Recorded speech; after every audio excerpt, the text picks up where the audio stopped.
All right, guys. Injuries from the game. Jacob Cowing will be in the protocol. Caden Bethune has an MCL sprain. He'll be out a while. Nick Bosa, hip, oblique. We'll evaluate him throughout the week. Brock Purdy has some right shoulder soreness. He's day-to-day. That's it from the game. Go ahead. Kyle, is there any update on Dre Greenlaw? No update. Meaning he'll stay on PUP this week? Yeah, I think same thing I said last week. He's doing his mock practices on his own without players, and hope we'll get him back in practice next week. How about Travarius Ward, Kyle? Did he rejoin the team yet? Yes, he did. He was at our team meeting today. Are you expecting him to be able to play this week then? And did he just come today, or was he at the game yesterday? He was at the game yesterday. He did some workouts here over the weekend with Dustin Perry, our strength and conditioning coach. And we'll see how this week goes with him. Hey, Kyle, is there a possibility that Nick Bosa actually plays on Sunday? Yes. And Renardo's finger, he's fine, or does he have to play with any type of wrap or anything like that? No, I believe he is fine because they didn't even mention him to me. He's not on this list at all. Kyle, you and John have made a point of bringing in guys that self-starters, guys who love football that you don't have to really monitor that much, and I'm just curious, as to 10 games into a season where it hasn't gone the way that anybody expected, do you still see that, there was the same resolve and the confidence and the enthusiasm that you need to see? Yeah, what are you asking exactly? I'm saying, with you have a team pretty much of self-starters that's used to a lot of success. They haven't had as much this year, and I'm wondering, do you still see that same resolve and the same confidence and the same enthusiasm at 5-5? I'm so confused by your question, but yeah, we have guys who love football. I mean, enthusiasm at 5-5. I mean, it's not the same as when a record was last year, but I mean, in terms, I think you're asking do guys still work hard and play hard and try to get after it, and that's. Yeah. Okay, thank you. Get that? Cal, do we know when Brock injured his shoulder? No, I don't know when he did. No, I did in the game. Right. Kyle, is Kittle going to be a day-to-day situation again this week, or where does he kind of stand? He should practice on Wednesday. I know it was close yesterday, so I think he should be good for practice on Wednesday. And Kyle, how did Trent Williams come out of the game? It looked like he was kind of hobbling around, and it was really a game-time decision yesterday. Yeah, I mean, I know he's sore today and stuff. Just talking to him, Toradol's wearing off and things like that, which is pretty painful. But we'll see how he comes in Wednesday. But I know he battled to play in that game, and really appreciate him getting through it and out there. And we'll see how he recovers here going into Wednesday. Kyle, what was the general mood around the building today? I think we were pissed off from yesterday. That was a tough loss. We had every chance to win it, and we didn't get it done. So I think guys were disappointed and upset, but nothing. I mean, we all know each other pretty well in here. We understand our expectations, and we had a good team meeting, addressed a bunch of the fourth quarter, kind of watched it all together, and then we broke up into our position meetings. But I think guys are pissed and ready to put that game behind us. Today's always a hard day to deal with it because of some of the frustration of what happened, and now I think our guys can't wait to get to Green Bay as fast as we can. I know you always say that each play is different, but were there any kind of common threads that went through the issues in the fourth quarter? And, how many plays did you address with the team in that meeting? I mean, when they took the lead 13-10 with 3 minutes to go in the third, the offense got the ball 2 more times and our defense got the ball 2 more times. So we just addressed both of those drives. The offense had 2 chances to take it into our own hands, and we did that on one drive, and we did it on the other. And the defense had 2 chances to take it in their own hands, and they did on one drive, having a huge 4th down stop, getting us the ball back, and then the offense did it in the 4 minute, and then Seattle answered on that last drive. So we had 2 opportunities to do it, and we were 50-50 on them, just like they were. And when you do that, it's usually who has the ball last, and they did. And there was different plays in all of them, but those were the 2 issues. You were asked about that play with late in the game, right before you punted, where it looked on the TV copy like maybe as a special teams coach went up to the line judge.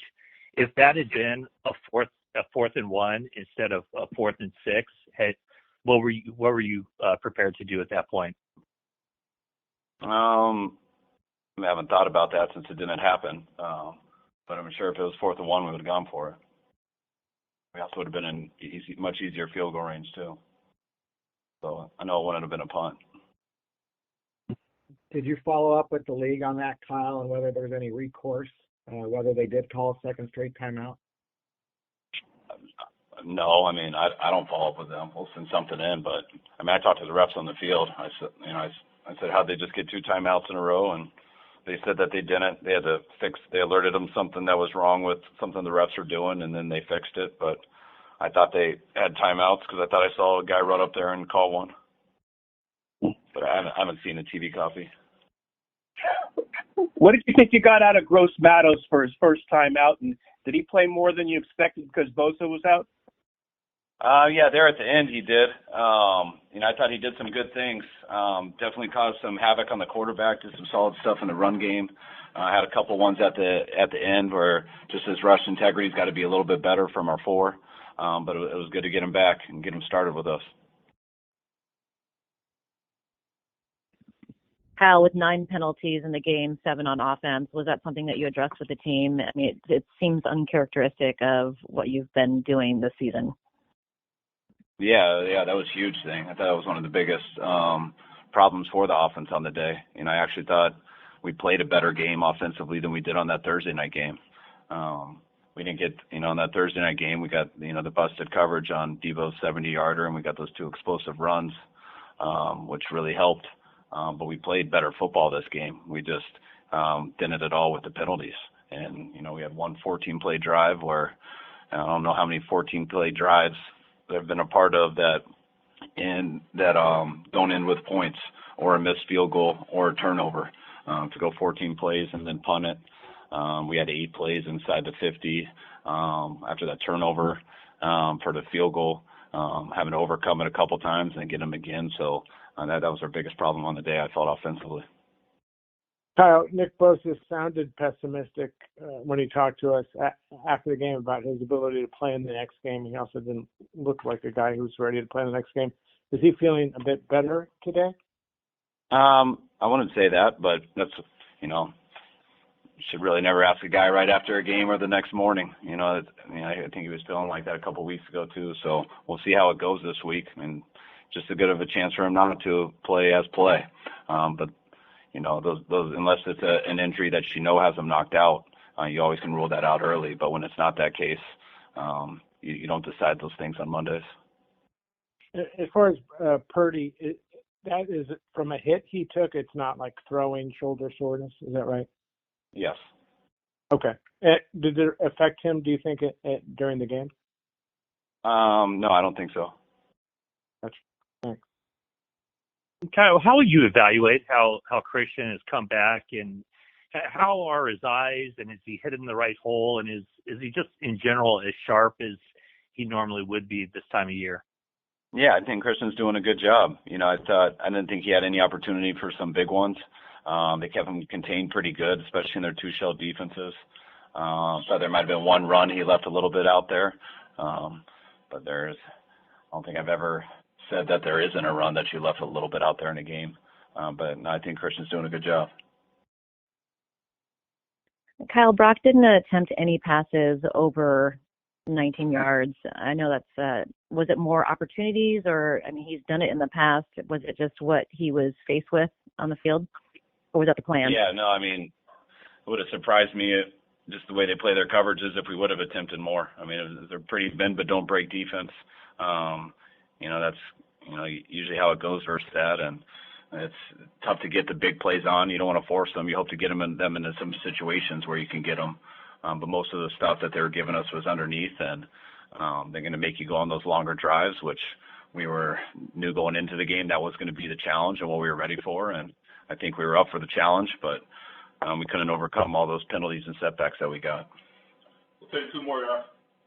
Kyle, I think it's you've talked in the past, like there's generally every point in every season where it's like the sky is falling and things look like hell. And sometimes the sky is falling, and sometimes it's just adversity that you end up pulling out of. What have you learned from these kind of moments in your past, if anything, that you've kind of learned to apply? Just that the only thing that matters is what happens in those 3.5 hours in a football game. And the only thing that you can do about those 3.5 hours is focus on football and how to get better at that stuff and practice in meetings.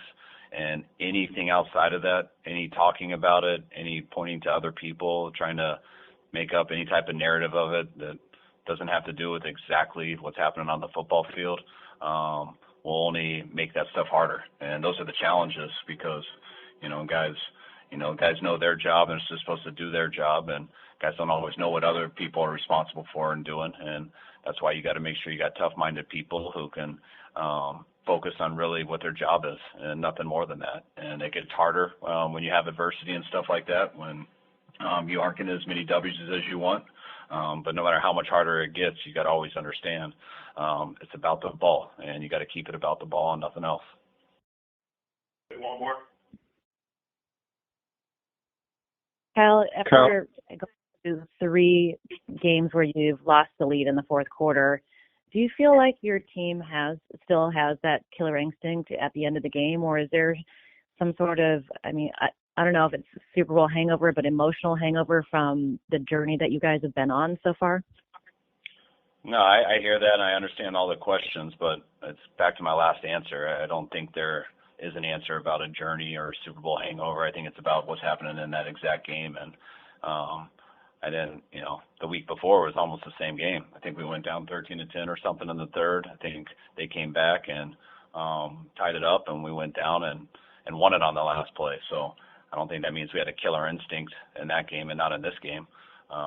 They took a lead 13-10, and in the fourth quarter, we went on a 14-play drive and scored a touchdown and overcame a bunch of negative stuff on that drive and still took a 17-13 lead. Our defense held them on a 4th and 1, I think, with 3.5 minutes to go. So I saw the killer instinct on both of those drives. And then we got to run out the clock on offense, and we run 3 plays, get it down there in 2nd and 11. We missed a throw and catch, which I think would have got us in the red zone and allowed us to run out more clock, possibly the clock, but we didn't make it. And then they got us on the last drive. So we got to play better on those 2 last drives, and it usually comes down to that in football. If you don't want it to come down to that before that, you got to play pretty flawlessly to get up a couple scores before the end. But that's why most games in this league do come down to the end, and we got that done versus Tampa, but we didn't get it done this week.